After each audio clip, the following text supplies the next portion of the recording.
Ya, informasi yang pertama ini adalah gempa Cianjur dipicu sesar tertua Jawa Barat. Gempa bumi skala 5,6 magnitudo di Cianjur, Jawa Barat, Senin siang kemarin terasa kuat hingga Jakarta dan sekitarnya.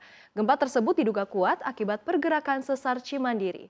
Menurut Kepala BMKG Dwi Korita Karnawati, lokasinya berpusat di sekitar Sukabumi hingga Cianjur yang merupakan gempa akibat patahan geser.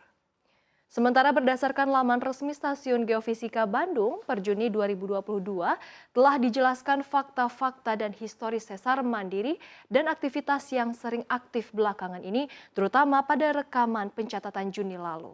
Sesar Cimandiri merupakan sesar paling tua berdasarkan umur kapur yang membentang mulai dari Teluk Pelabuhan Ratu, menerus ke timur melalui Lembah Cimandiri, Cipatat Raja Mandala, Gunung Tangkuban Perahu, hingga Burangrang dan diduga menerus ke timur laut menuju Subang. Berdasarkan laporan yang sama, selama Juni 2022 di daerah Jawa Barat dan sekitarnya telah terjadi 60 kejadian gempa bumi dengan magnitudo bervariasi antara 1,3 sampai 4,2.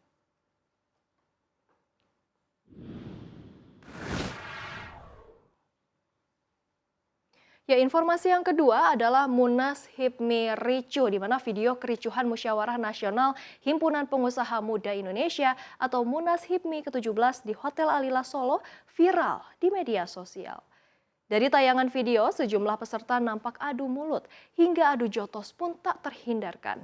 Berdasarkan informasi yang diterima CNBC Indonesia, pertikaian ini bermula ketika ada perbedaan pendapat dari peserta hingga pimpinan sidang. Di saat situasi sudah larut malam, ada satu pihak menginginkan agar sidang dilanjutkan. Namun di sisi lain ada yang meminta agar sidang ditunda.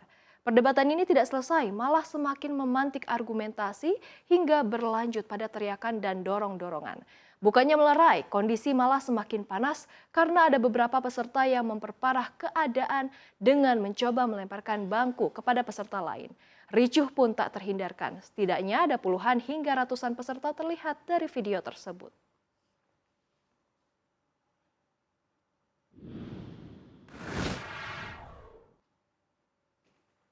Ya, informasi yang ketiga, Jokowi respon kalah gugatan WTO. Menteri Energi dan Sumber Daya Mineral Arifin Tasrif mengungkapkan bahwa Indonesia kalah dalam gugatan Uni Eropa di Badan Penyelesaian Sengketa atau Dispute Settlement Body Organisasi Perdagangan Dunia atau WTO terkait dengan kebijakan larangan ekspor biji nikel sejak awal 2020.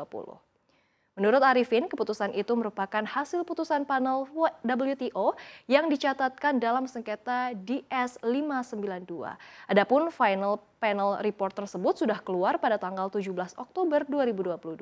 Dalam final panel report tersebut juga berisi panel menolak pembelaan yang diajukan oleh pemerintah Indonesia terkait dengan keterbatasan jumlah cadangan nikel nasional dan untuk melaksanakan good mining practice sebagai dasar pembelaan.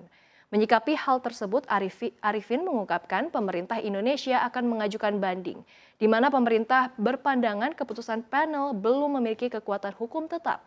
Dengan demikian, Indonesia tidak perlu mengubah peraturan atau bahkan mencabut kebijakan yang dianggap tidak sesuai sebelum keputusan sengketa diadopsi Dispute Settlement Body.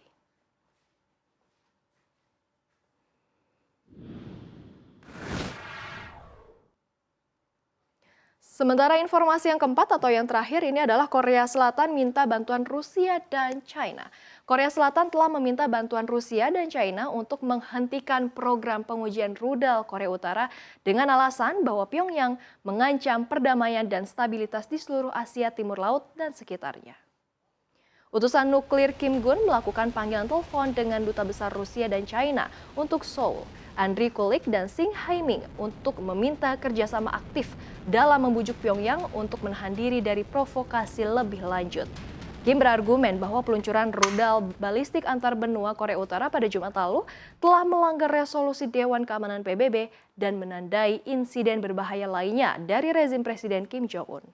Diplomat Korea Selatan menekankan perlunya komunitas internasional, termasuk Amerika Serikat untuk bersatu dan segera mengambil tindakan pencegahan yang menentukan.